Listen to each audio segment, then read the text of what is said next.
ನಮಸ್ಕಾರ. ಕರ್ನಾಟಕ ಧ್ವನಿಗೆ ಸ್ವಾಗತ.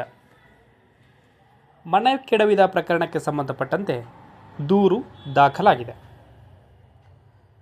ಬೆಳ್ತಂಗಡಿ ತಾಲೂಕಿನ ಉಜಿರೆ ಗ್ರಾಮದ ಸರ್ವೆ ನಂಬರ್ 406/1 ಸರ್ಕಾರಿ ಸ್ಥಳದಲ್ಲಿ ಮನೆ ನಿರ್ಮಾಣ ಮಾಡಿಕೊಂಡು ವಾಸ ಇದ್ದಂತಹ ಉಜಿರೆ ಗ್ರಾಮದ ಕಕ್ಕರಬೆಟ್ಟು ನಿವಾಸಿ ವೆಂಕಪ್ಪ ಅವರ ಪತ್ನಿ ರಾಜೀವಿ ಎಂಬವರ ಮನೆಯನ್ನು ಸ್ಥಳೀಯರಾಗಿರುವಂತಹ ಓಡಲ ನಿವಾಸಿ ಶೇಖ್ ರಫೀಕ್ ಎಂಬುವರು ಶುಕ್ರವಾರ ಕೆಡವಿ ಹಾಕಿದ್ದಾರೆ.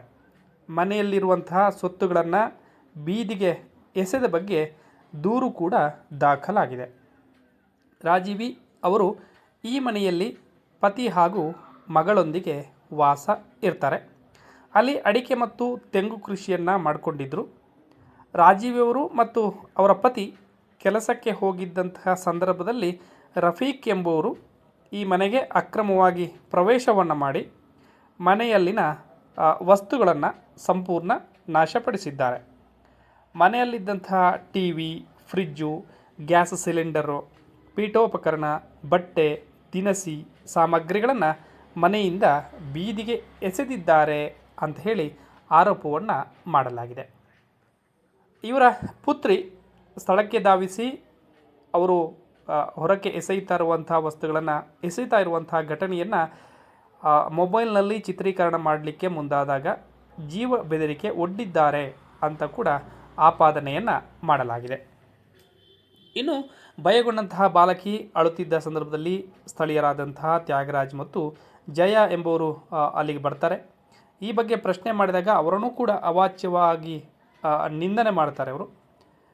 ಹಾಗಂತ ದೂರಿನಲ್ಲೂ ಕೂಡ ಉಲ್ಲೇಖ ಮಾಡಲಾಗಿದೆ. ಘಟನೆಯ ದೃಶ್ಯ, ಫೋಟೋ ಸಹಿತ ಇರುವ ಪೆನ್ಡ್ರೈವನ್ನು ದೂರಿನ ಜೊತೆಗೆ ಆ ಮನೆಯವರು ಪೊಲೀಸರಿಗೆ ಸಲ್ಲಿಕೆ ಮಾಡಿದ್ದಾರೆ. ಈ ಘಟನೆಯಿಂದ ಸುಮಾರು 10 ಲಕ್ಷ ರೂಪಾಯಿ ನಷ್ಟ ಉಂಟಾಗಿದೆ ಅಂತ ಹೇಳಿ ರಾಜೀವಿಯವರು ದೂರು ನೀಡಿದ್ದಾರೆ. ಬೆಳ್ತಂಗಡಿ ಪೊಲೀಸ್ ಠಾಣೆಯಲ್ಲಿ ಪ್ರಕರಣ ದಾಖಲಾಗಿದೆ. ಸ್ಥಳಕ್ಕೆ ಪೊಲೀಸರು ಕೂಡ ಭೇಟಿಯನ್ನು ನೀಡಿದ್ದಾರೆ. ಇದು ನಡೆದಿರುವಂಥದ್ದು ಬೆಳ್ತಂಗಡಿ ತಾಲೂಕಿನ ಉಜಿರೆ ಗ್ರಾಮದ ಕಕ್ಕರಬೆಟ್ಟು ಎಂಬಲ್ಲಿ ಈ ಘಟನೆ ನಡೆದಿದೆ. ಮನೆ ಕೆಡವಿ ಹಾಕಿದ್ದಾರೆ, ವಸ್ತುಗಳನ್ನು ಚಲ್ಲಪಿಲ್ಲಿ ಮಾಡಿ ಹಾಕಿರುವಂಥದ್ದು. ವಿಡಿಯೋ ನೋಡಿದ್ದಕ್ಕಾಗಿ ಧನ್ಯವಾದಗಳು. ಹೊಸ ವಿಷಯದೊಂದಿಗೆ ಮತ್ತೆ ಹಾಜರಾಗ್ತೀವಿ. ಅಲ್ಲಿವರೆಗೆ ನಮಸ್ಕಾರ.